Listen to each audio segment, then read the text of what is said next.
waxaa jiray nin ka beeray xeerkii ay bulshadii hore Soomaaliyeed ku dhaqmi jirtay. Habaarka wadaadada la sheega cidii ay ku halgaadaan inaanay la gafin nin aan dan ka geli jirin. nin dhaca caamadii kan culimadu ay isagu soo hornu ahayd. waa nin caan ah oo haddii magaciisa la soo qaado waayeelkii dadka suugaanta maansooyinka xiiseeya ay si aada u yaqaanin. waa Cali Aadan Gorayo oo Cali Dhuux loo yaqaan. lafagurayaasha suugaanta Soomaaliduna aysan marnaba ku murmin. maansiyahanada heerka koowaad kuwa ugu sii horeeya ee maqaamka suugaanteena hormuudku ah inuu yahay. wuxuu si aada ugu soo shaacbaxay silsiladii maanso ee halac dheere loo yaqiin, kana bilaaban jirtay tix gaaban uu tiriyey gabyaagii Cali Sharmaarke. silsiladaasi waxaa isku maandhaafay isaguna hal celiyey maansiyahanadii miisaanka culus xilligooda farta lagu godi jiray sida Qamaan Bulxan, Sayid Maxamed Cabdalla Xasan, Faarax Aytame, Cali Sharmaarke, Goone Cabdi Xaaje, Cali Dhuux oo isaga iyo Qamaan Bulxan ay si gaara isku weerari jireen. 10 sano kadib silsiladii halac dheere ayuu Cali Dhuux tiriyey gabayga waayadii dambe guba la baxay ee silsilada kale ay ka dhalatay. gabyaanimada ka sokow muddo dheer ayuu Cali Dhuux ahaa colwadeen duulaamada abaabuli og, dagaalyahan badanaa baanduula, dhacageela haddii uu xilli ka waantoobo aan midka xiga ka oli jirin. taana wuxuu kala mid ahaa raggii ay isku gadahaayeen, raggii aaminsanaa geelaani inay noolaan tahay ayna sharaf la-aan dhiganto. badda jeexaya iyo beriga jaanta mariyaba wale geel jacaylkaan u qabo waa u jirabi ruux. raggii iyagoo muslina haddana markay xeelka ka shubayaan hasha ugu heesi jiray. suub hadday timid salaad la qale. suub waa hasha geela. adhiilo baa lagu baxshaa aana kuu timide aarlaaga geela nafta lagu ilaashaaye koley aabbaha tahay nin kale looma aamine. kurayada ay barbaarinayaan lahaashaha geela markay ku goobaabinayaan raggii dhagaha ugu shubi jiray. goday geesigu geerida horteed gaadasheeyo geelaandid. dada jacaylka geela maankooda lagu daabacay ayuu Cali Dhuux ka mid ahaa. isagase waxa u dheeraa inuu u badheeri jiray xoolo dariiqo iyo geelal ay culimo xeri lahayd, kuwaasoo Soomaalida kale ay dhacooda ka baqi jirtay. inta la hubo 2 jeer ayuu wadaado meel degan wax ka soo dhacay kana soo mooriduugay sako iyo sadaqo si ay ku heleenba. weliba falka caynkaasi kama uusan qoomamayn jirine inuu ku garleeyahay ayaa ka dhaadhacsaneed, sida gabayadiisa inagu soo socdaan ka ogaan doono. isaga iyo 4 kale iyagoo geeldoon ah mar ay galbeed u duuleen. niman waxay ahaayeen dhalinyaro ah uu isagu hormuud u ahaa, niman isku dhaarsaday sir iyo caad tabtii ay ugu suura gashaba iyagoo aan geel wadan inaanay degmadii ku soo laabanin. dabadeedna waxay jar ka dhacaanba goor barqadii ah ayay ku soo baxeen geel sodomiye ah oo qaan iyo curadba leh, toon hareeri badanna daaqaya. durbadiiba 2dii kureela joogay ayay hoos ahaan u wareysteen oo ay haabis ugu dhaqaaqeen. kadib bay isku sheegeenoo cidda ay yihiin iyo meesha degmadoodu taal ay u faahfaahiyeen. say mar qudha ayay shantoodii isdhugteen. show muraadkoodii way heleene way isu muusoodeen iskuna sanqadeen. show geelu waa baylaho rag loogu baqaa hareeraha kama taagna. show wadaaddo dariiqa ah ayaa iska leh oo labada kuray cid aan ahayn uma maqna. isu baaqis mooye iyagoo aan wada hadlin ayay geelii horta marsadeen.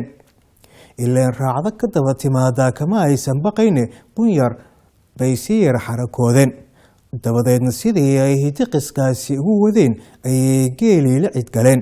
kolkay qaybsadeenna nin iyo 5 halaad ayay u heleenoo eebbo mahadda ku celceliyeen.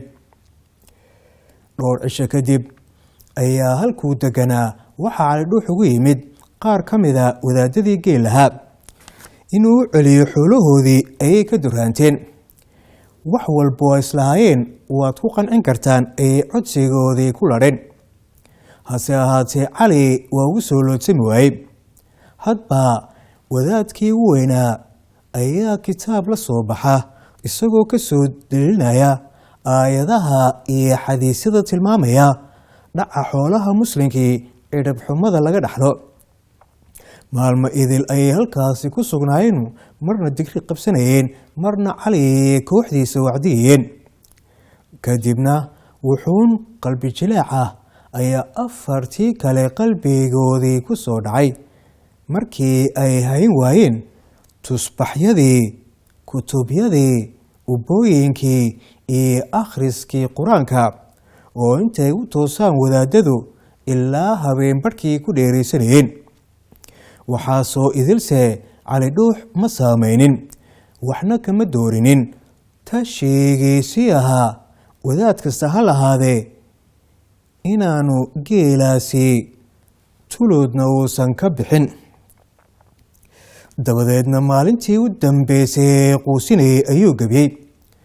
marka hore wuxuu wadaadkuu sheegayaa fikraddii u aaminsanaay ahayd geelaani inay sharaflaawi tahay, isaguna aanu la-aantii ku geli karin. sidaa daraaddeed wuxuu ku waanayaa wacdiga tirada badan inuusan isku xabeebin. ugu dambeyn wuxuu wadaadkii waroo idil ugu soo gebagabeeyey. wadaadow, geel aan kuu celiyaa ma haaneedi doontide meeshiisaga tag. anigu isagii dhaqashadiisa mooye hawl kale oo aan garanayaa ma jirto. adiguse qur-aan baa taqaanaayo isaga ayaad wax ku heli. isaga dartii reerkii aad ku hoyataaba fadhiga ayuu kaa kici, wana shilis buu kuu loogi, xoolana wuu ku siine. halkii aad ka timid ku noqo. geel anaa u baahane adigu uma baahnide. wuxuu yidhi, sharad bay mareen awgayow 5 aan u weynaaye. ninkaan shirig maan lahayn sharaf ka dheeraaye. karuur show leh caanaha shamaal looma soo shube. shacabkana ma dhaafo badduu shabaq ku tuurtaaye. shuqulka gaalka kama maarmo shaahu kariyaaye. aniguna shahiid waa waxaan shiilagu riday. shiinkii wardiga dakhrii shicir kuwaadaanka waxba haysjiribin.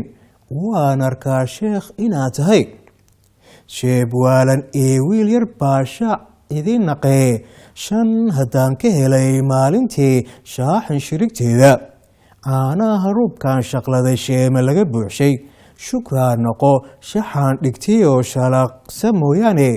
shaki bay galay awgayow inaan shaqeeyaaye. adigaa shilaabii yaqaan sheedihii webihii. adigay degmadu kuu shireen wanan la shiilaaye. intaad aayar sii shabaxsataan shiiqsa garowgaaga.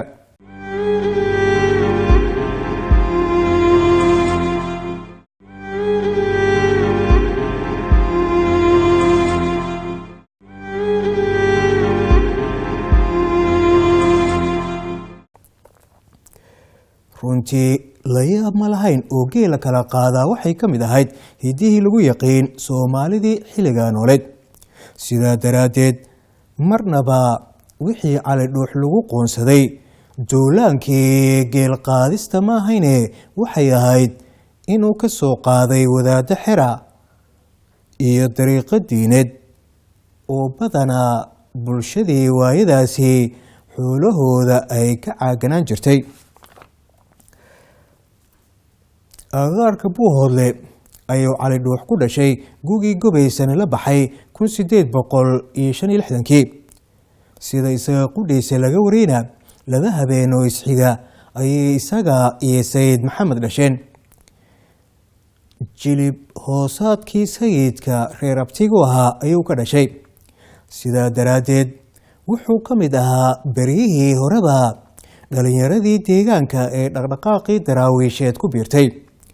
inkastoo isagu goor hore oo loo wada jibaysnaa isaga tegay kana soo horjeestay, dabadeedna muddo aan yarayn ayuu daraawiish af iyo adiinba kula dagaalamayay, waxna aan u reeban. sababihii uu daraawiishtu uga tegay waxay ahayd inuu qaayib waayay habkii kala dambaynta ku dhisnaa ee bilowgiiba uu Sayid Maxamed la soo baxay, siyaasaddiisuna ay ku dhisneyd. taana waxa markhaati u ah kolkii uu daraawiishta ka tegay kadib tix uu soo tiriyey oo ku diidan yahay habkaasi amar qaadashada ku salaysan. wuxuu yidhi: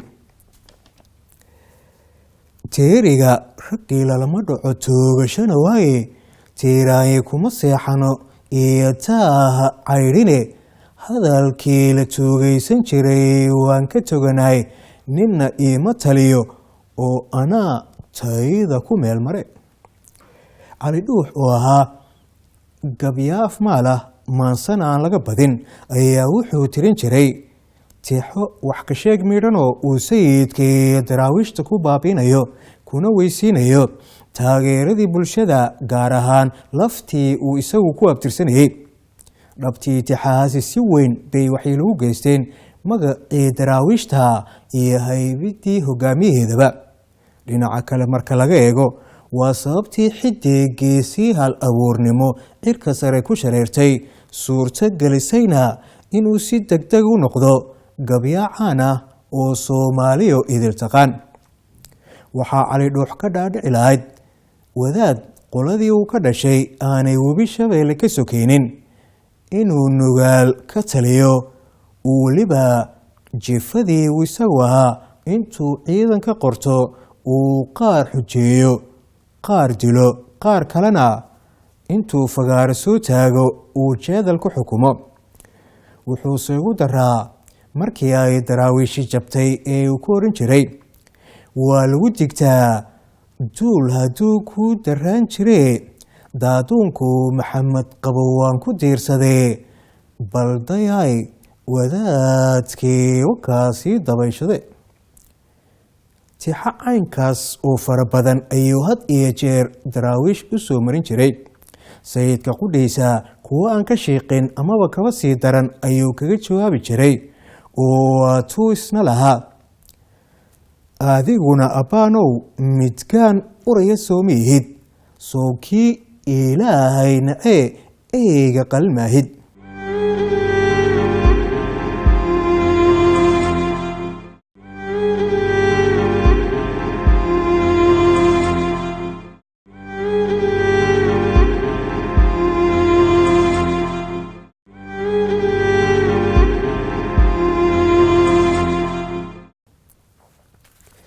tixa noocaas oo miidhan oo lafadila ayay isagii sayidka hawada isu marin jireen. waa hagaag aan haddaba dib ugu noqonno sheekadii duulaankii Cali Dhuux uu geela kaga soo qaaday wadaadadii xerta ahaa ee isaga ka hor xoolahooda in la dhacaa ay bulshadu ka sii qoon jirtay. si kastaba ha ahaatee, markii la maqlay inuu geelaasi xeradiisa ku shubtay, waa lagu hiifo, wadaad iyo waranlaba waa lagu haaraamay. weliba falkaasi waxay bulshadu aad uga sii qootay. culimadii geela lahaa markay ugu soo ergootay uu sina ugu garaabi waayey. hase ahaatee, hiifkii haaraankii bulshada Cali Dhuux ma garaysan. wixii uu falay inaan dembi ugu jirin, dhaca geelana uu bannaan yahay, ayuu qiil u doonay. taana wuxuu soo daliishaday sayid maxamed oo wadaadadii soomaalida waagaasi ugu aqoonta badnaa ka mid ahaa, saasoo ay tahayna dhaca geela xalaashaday, mar walboo u tagtana dadka iska leh ka soo mooraduugi jiray. gabyaagu muslim buu ahaa oo fikradda iyada ah ma rumaysnayne waxay qayb ka ahayd dacaayadihii iyo gabay weerarkii isaga iyo sayidka ay isku duqan jireen. halkii laga filayey inuu geela bixiyo ayuu gabay kaga jawaabo, wuxuu yidhi: culimada kala xeeladoo xaasid ku ahayde sayidkii wadaadoo dhan walis xalaaleeye, xaaraan hadduu yahay maqdaca xilama qaadane, aakhiro xisaab ma leh geel oo xaquba sheegee, xoolaha kaleetee isagu waaba kala xeere, xaashida kitaabkuna idiin ma ay xaaraamayn. idiin waa hasha geela. xaashida kitaabkuna idiin ma ay xaaraamayne, inkastoo xatreeyaaba wuu xusul duubaaye, haddaan xaajiyadu weerareen xeer uma duulane.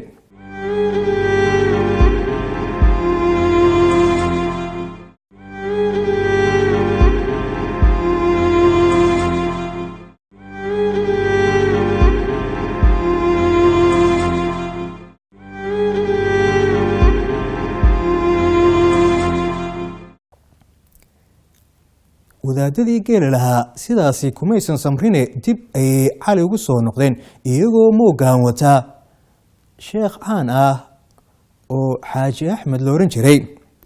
hase ahaatee inkastuu sheekhu dadaalay, haddana kumuusan guulaysan inuu xerta geeloodii u soo dhiciyo. ugu dambaystii wuxuu cali dhuuxtiriyey gabay dulucdiisu tahay in geelu daawiyahu uu dadka ka dhexeeyo, isaguna uu dhiciisii iska day lahaa hadday culimaduna dayn lahayn, isagoo u jeeda sayidka inuu tololkii soomaaliyeed qaarna geelii ka dhameeyey, qaar kalena uu imika u midiyelisanayo. sheekhii inuu la ergeeyo ay xertu u soo kaxaysatayna wuxuu kula taliyey: xaaji axmedow, sidaan maqlay aroos baad ahayd, barwaaqana waad ku jirtay, orodo reerkaagii iyo naagtaadii cusbeed qabo, iyadaa ku sugaysa oo xiisaha gogosha kuu haysee, anigu geelaan celiyaa igama soo dhowee. wuxuu yidhi: sayidkuba idiin waa dalbaday waana daahiree, uma daynin daarood, wuxuu dayro foofsaday, iiduur hadduu damacsan yahay inuu ka daybshaaye, dabkii uu dabcaday sangihii duubigu xilaye, diintuu ku haystaa inuu daawi yahay geele. dulmi maleh duunyada kale lagu dambaabaye, aakhiro dallaa loo hayaa ruuxu duulabe, anna sheekhyada igu diraye darab ma qaadane, dan hadday geel uga baxaan uma dadaalin. dayib inaanan oranayn oon dabacna dhiibayn oo aan diiday xaaji axmedow dahab laguu sheege, caligii duraamada wax badan ducadii qaaday, iyo faarax wuxuu diin akhriyaba waa deeqe, dariiqada iyaba waa hayeen, waa sitaan diraye, dugsi aroos diiran bay dareema kuu tiile, doobka cad baad ami jirtay aadan dacarone, dibjiryada daalkii asqada dib uga ludco.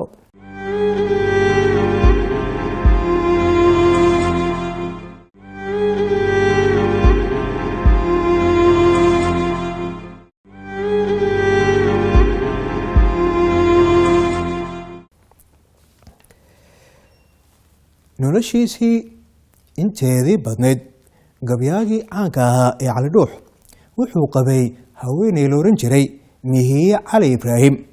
qudheedu way gebi jirtay, inkastoo nasiib darro aan lagu guulaysan in la helo gabayadii ay tirisay. cali dhuux qudhiisa sida sheekadan soo socotaa laga dareemi karayo kumuusan dhiiro gelin jirin. isagoo socdaal dheer ka soo noqday oo reerkiisa caraaba ku yimid ayuu jeclaystay shaah uu aad u jeclaa inay afadiisa u kariso. iyaduna isla markiiba shaahii ma karine waxay sii dhugatay oo ay jeclaysatay inay dhegta usii raaraciso sheekadii ay raggu ku sheekaysanayeen. dabadeedna intuu cadhooday ayuu indhaha kala hadlay uguna baaqay inay shaaha u soo dedejiso. kadibna intay dabkii balbalisay jalamadii oo biyeysanna dhardhaarkii dul saartay ayay bilowday tix kaftanoo ay cali ku xifaalaynayso.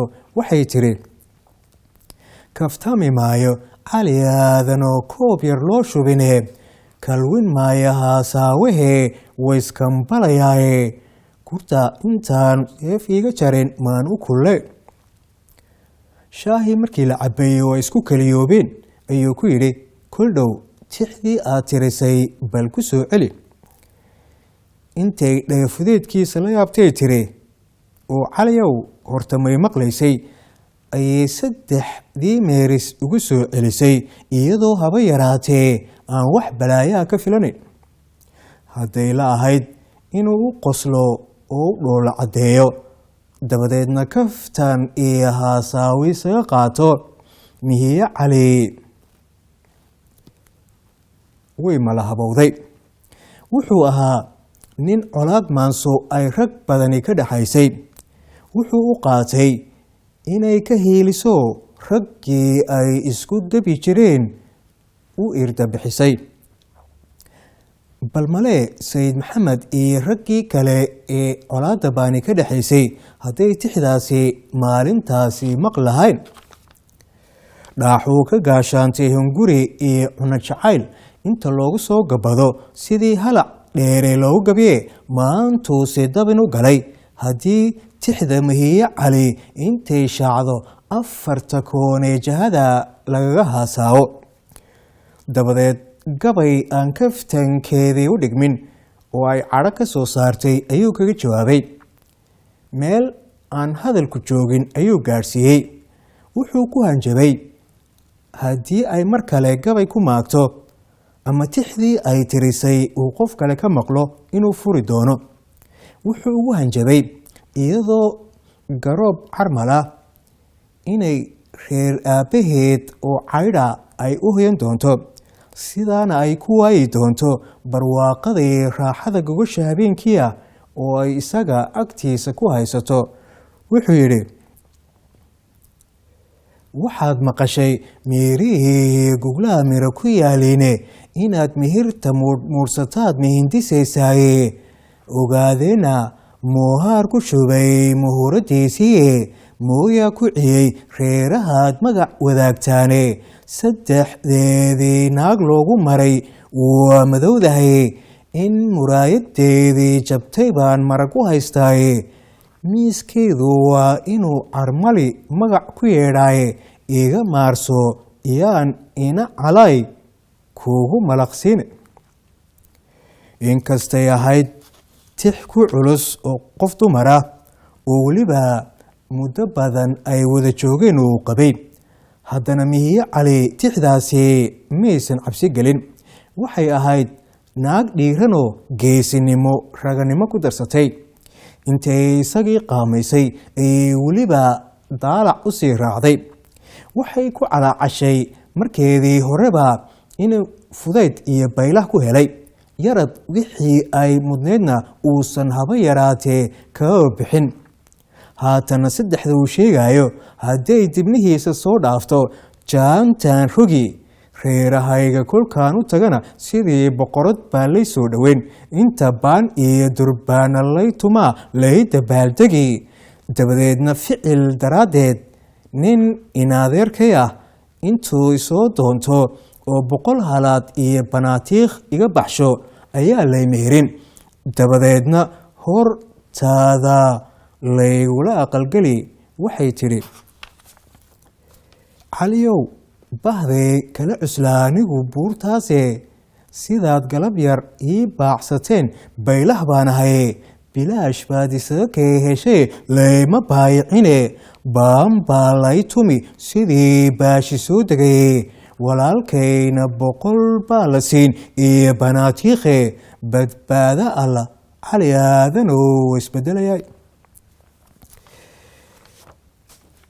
sheekadan soo socotaa waxay dhacday xilligii beydidii raganimada aan kala dhantaaleen uu cali dhuux ku dhaadan jiray kaftan iyo jalbeeb gobonimo baryihii ay u banaanaayeen tashigiisu waayihii uu meel mari jiray fardooley boqolaal ah oo isaga uun ka amar qaataa waayihii ay hareerihiisa tubnaayeen barwaaqo iyo beydi wuxuu muddo dheer ku jiraba waxa la soo gaadhay 1920kii waa xilligii sayidkii daraawiishta la jabiyey gumaystihiina guud ahaan geyga Soomaaliyeed oo idil ay gacanta ku dhigeen waa duni la kala iibsado na la ogeysiinay waa markii Faarax Nuur uu ku calaacalayay oo Xabashi iyo Yurub ay Soomaaliya kala boobayeen miisaankii awoodii qabaa'ilada waa xilligii uu sida baan u dheeliyey min karmeedkii warankii faraska ku ciilbixi jiray waa xilligii uu salka dhulka ku dhuftay kadib markii gumaystayaashii magaalooyinkii tuulooyinkii ay keeneen banaatiiq fara badan iyo askar ay iyagu samaysteen oo u shaqeeya raggii ay arintaasi sida xun u saameysay ayuu cali dhuux ugu horeeyay shakhsi ahaan inkastoo uu isagu sayidka col ahaa haddana wuxuu goconayaa boqolaal ay xigaalo ahaayeen oo ku hoobtay dirirtii dheereed ee u dhexaysay ingiriiska ee daraawiishta wuu saboolay kolkuu ku dhiiran waayey inuu geel soo dhaco oo qori rasaas gaalka laga helay uu nin walba geeliisii ku ilaashaday wuu qabjaday reerihii uu ka dhashay markii saraakiishii gumaysiga ingiriisku si ulakac ah ay u goon dhabeeyeen iyadoo dembi looga dhigayo taageeradii hore ee qoladii uu ka dhashay ee dhulbahantee ay ku garab taagnaayeen halgankii daraawiishta ee gumaysiga lagula dagaalamayay wuu hawo gaabtay wuxuu rag magangelyada kolkii uu isagu rag magangelyo weydiistay ee xoolihii yaraa ee gacantiisa ku harsanaa uu nin walba damaaciyey wuu murugo batay kolkii afadii uu qabay ay ugu garaabi weyday waayaha wakhtiga dul habsaday galab iyo subax noolba waxay ku canaanatay xiryahooda madhan iyo hamadiisa gaabatay kadib bay dhibaatada reerka soo gaadhay cali dhuux dhabar ku wada saartay isna muu garowsanay waa ka garaadleyey wuxuu ka codsaday eedii cambaaraynta badan inay ka dayso sheekaduna ay dhexdooda ku ahaato ha yeeshee taasi kumuusan guulaysan waxay kala hor timid madax adeeg dhaga awdan iyo laab dahaaran dabadeedna wuxuu ka badin waayey inuu gabay maaso wax ku tuso gabayadiisa kuwa ugu fooladsan ah ayuu cali dhuux galabtaasi tiri wuxuu yidhi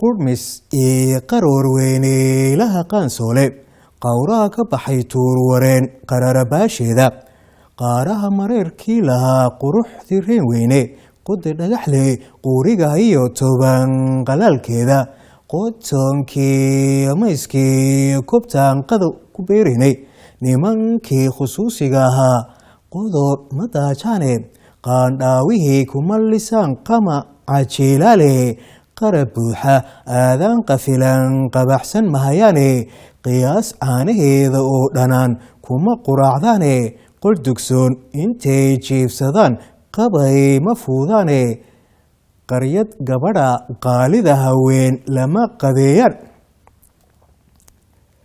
qoladan ka dhashay ee gabooyaha la yidhaahdo waxay lahaayeen luuqad u gaaro afka coloowaha la yidhaahdo. markaa ereyga qaryad afkaas buu Cali Dhuux ka soo qaatay. qaryad waa qof aan tolka u dhalan. ka dhija qaryadka makaaburta oo macnaheedu yahay is ilaaliyo ninka xoolahaagiyo lacagtaadaba ka ilaasho. ka dhija qaryadka makaaburta qaryad gabadha qaalida haween lama qadeeyane jilbad qabax leh qoon cadan ka yimid qayla xideeyey intay qalab magaalo xidhan kulama qooqaane kharashyaalihii lama dhacan qiirada fiicnayde qosolkii haasaawaha ku qarxin mahayaane dhalinyaro qabiibee fardaha kuma qaraabtaane shangad qaarar weyn ee darmaan qooqin mahayaane ashkir qaayib xamar qooqab iyo qadaf ma fuulan baroor qadan leh aad midabka qad iyo laas moodo qolqol uguma dhisaan geed intay qun ugu waabaane qolku jire khasaaraha rogaal uma qalqaalaane intay qoorta kaga weeciyaan kuma qajeeyaane hadba qolo intay weeraraan kama qayshaane waa lagu quwan jiray bahday qaadka boolide qaankiisoo tuban haddii la qolyo gele qaynuun abaanduul iyo qarad ma socdan. naag yahay adduun iga khareeban quusna waanahay qab baa madaxa kaa buuxa oo waad qadhaar tahay waxaan la qarwayaa liilka dhexe qoomamii ciile raggii anigayla khayrka ahaa qoladii reer jaamac qormadaad ogeyd baan la shareeya masiiquur waaye qabiilkii ku guursaday beri qoonkii reer gorade maantana qudhaydii cabdoo qaawan baa hadhe qalbi haddaad leedahay aadan qaadan taladayda qaydada ilaahay ku timid qaadi amarkiisa qowlkii rasuulkii sharciga ha iskhilaafine khaatumadii kaa xumaan qiirada diimeede qaybtaadii soo laasatay qaaf ku dhiga loox. Rooda Mukhtaar Yuusuf oo waqtigan ku sugan magaalada Hargeysa waxa ay jildil iyo xarig kala kulantay guurka wiil ay muddaha saawayeen oo ay u sheegtay reerkooga. haddaba arrintaasi iyo sidii ay ugu dhacday waxay uga warantay telefishinka Star. Gacayga waxa la Rooda Mukhtaar Yuusuf Faarax waxa san la igu galay nin gabooyaaba doonatay ayaa la dildilay markii la maqlay sheekada. waxaan xidhnaa 3 habeen 3 maalmood aan xidhnaa xarig iyo lagu hayo qamcaa iyo qoorta ka xidhnaa. ninka midgaanka maxad ka doonatay baa la igu sheegay. bilood baan ka wada soconay aan soo meersana markii la isku kay diiday.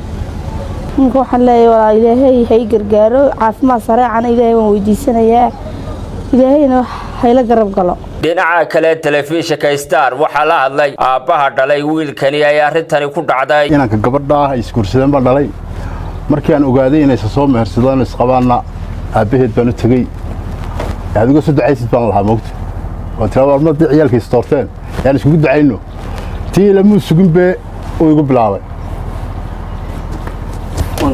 furbu igu bilaabay burkii markuu igu bilaabay inankayga oo gacanta hayaan la baxsaday inantiina waa la qabtay waa la daldalay markaa iyadina ee waxay ahayd annaguna gabooyaan nahay iyaguna waa isaaq sababtaas un baan anigu ma garanaysaa lagu diiday.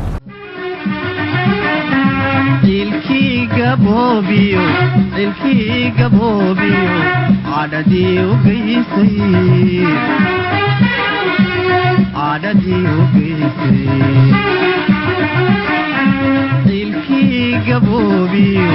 ilkii gaboobiyo caadadii u geysay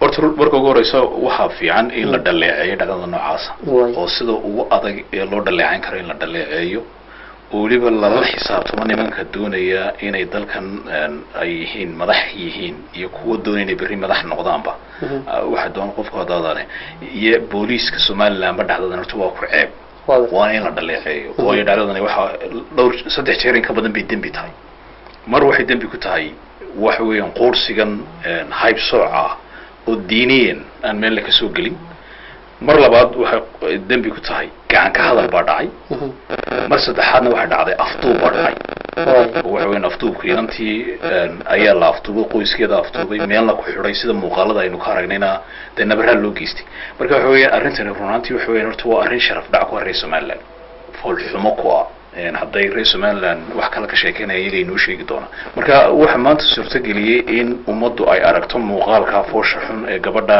iyadu waliba Maxamed Carab ku ilaalinaya labada inanka iyo inantu way isku xaafad marka si loo eego deganaanshaha wada dhinac isku day ka soo jeeda xaafadahan inantuna waxay degan tahay xaafada Cabaye qoyskoodu degan yahay inankuna wuxuu degan yahay sida loo sheegay xaafada meel ma ka fogeyn reerkiisa dad isku day ehela marka arrintani Faisal waxa weeyaan waa fool xumo waana mid kaliya ee aanu aragnay laakiin way dhacaysaa maalin walba waana socotaa balorta aynu samirno horta imka samirka uu soo dhamaaday waxaan ku sheegayaa dadka Soomaalidu guud ahaan dadka reer Somaliland gaar ahaan Ilaahay kama baqdaan laakiin waxay ka baqdaan in la yiraahdo international community waanu u soconnaa haddii la yiraahdo haddii marka hore aanu wax gasaray ama aanu ka gaabinay imika haddii Ilaahay nafta noo daayo horta meel baas baanu ka tuuray arrinkan laakiin mid baan ku dardaarmaya hadhow yaana laga caban anagu dhibka waanu naqaanaa dulumkana waanu xamilayna laakiin nimanka walaalay nasaf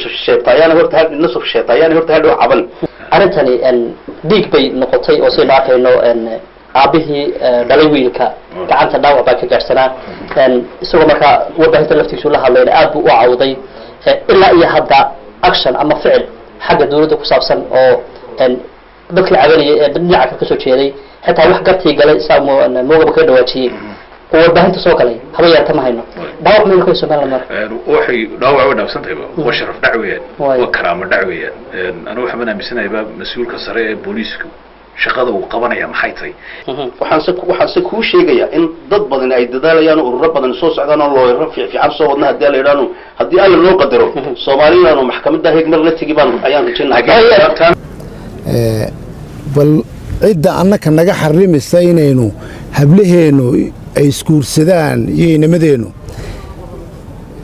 diinta islaamka idiina fasaxaysa in gaaladu idinka guursato oo gaalada in badan ay ku faraxdo marka gaaladu ka guursato annakoo islaama oo shahaadanayna oo isku dhaqana oo isku dala oo isku afa oo wax inoo kala doonayna jirin waxaa hablihiina naga xaaraantimeeyey gaaladana u fasaxay bal culummada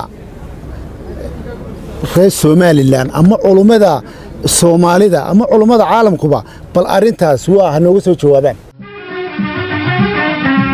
ilkii gaboobiyo cadadii u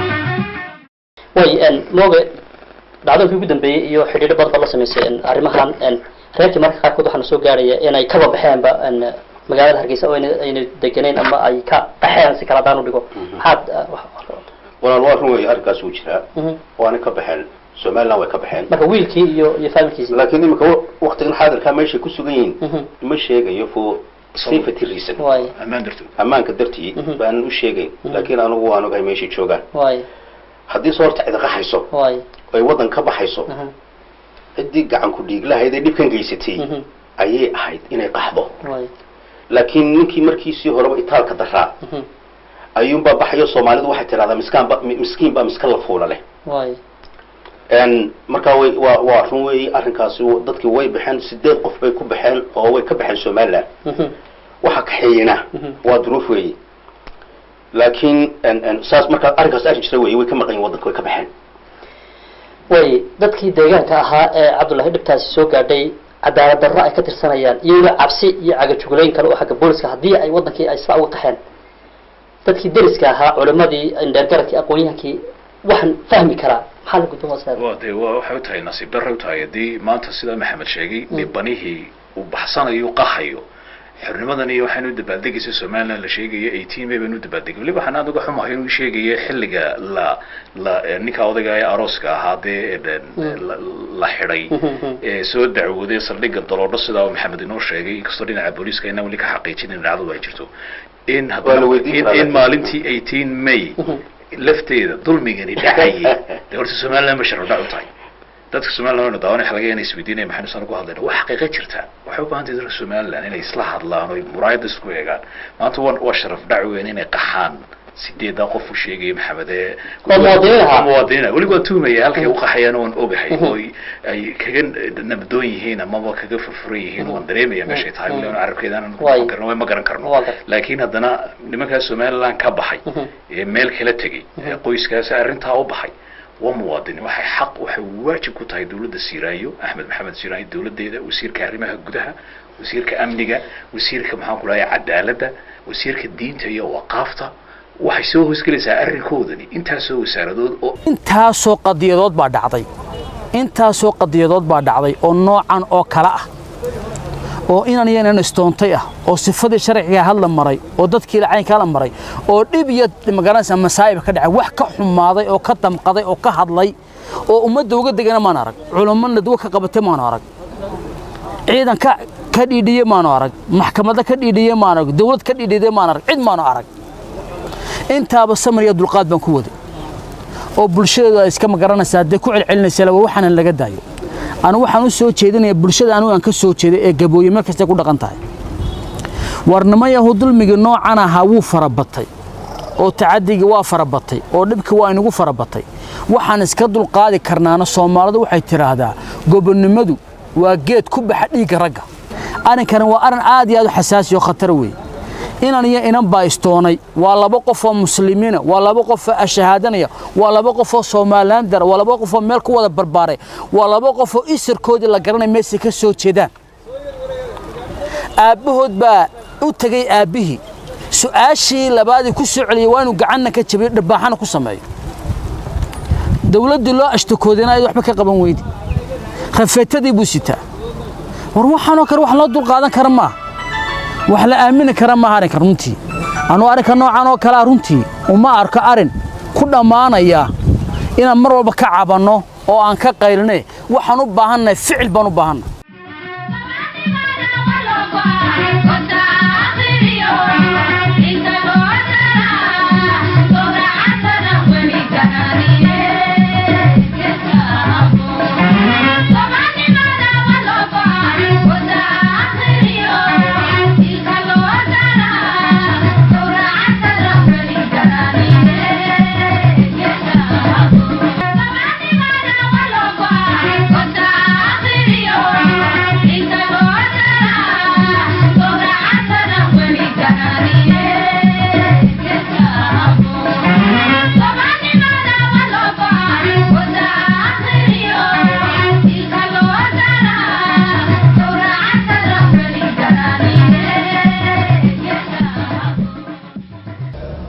والله مدجان هذا صومالي نهاي وأركت الدولة 4.5 على وقير صدا واي وقت لجان أضياش النجوا وينا أما دتك النجوا هري 0.5 واي وقت لجان ماشي سو ممكن جرتو فاضمو وحاي كم تهاي دتك اسكت الماما نصبك دخن كاج يدين تادي أبو كداش مدجان قف نصبات له جورسو وأسرع دنباله لو كاج نصبت waaba midgaan muxuu iga nasabad weyn waaye waaba midgaan anna nasaba ahay ma u diidanin inay dad islaam yihiin inay dad waxtar leeyihiin inay bulshada kamid yihiin inay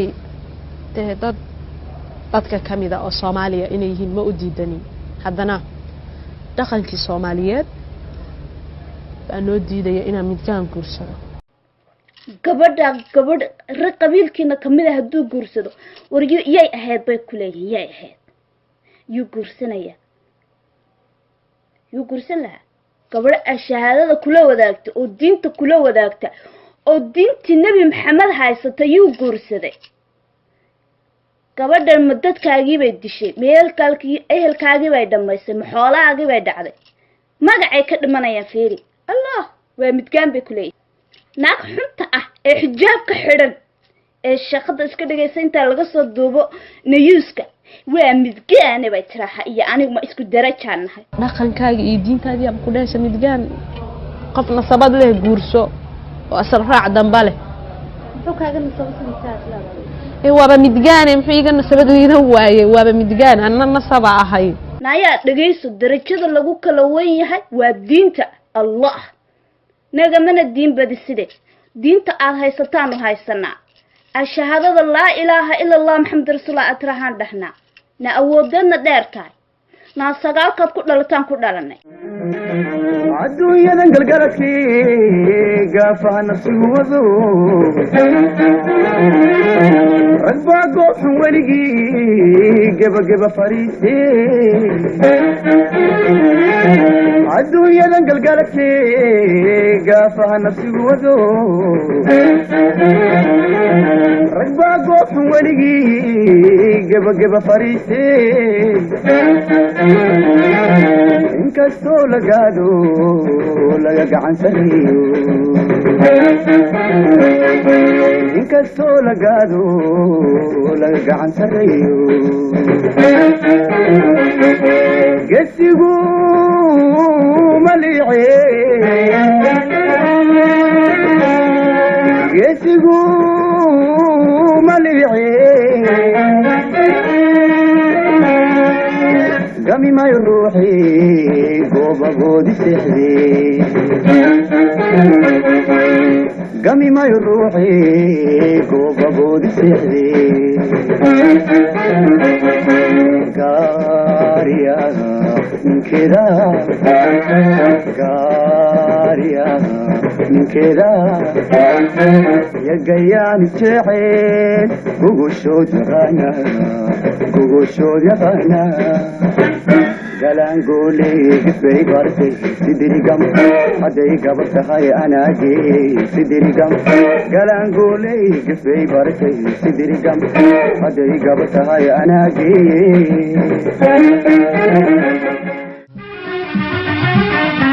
ilkii gaboobiyo cadhadii u geysay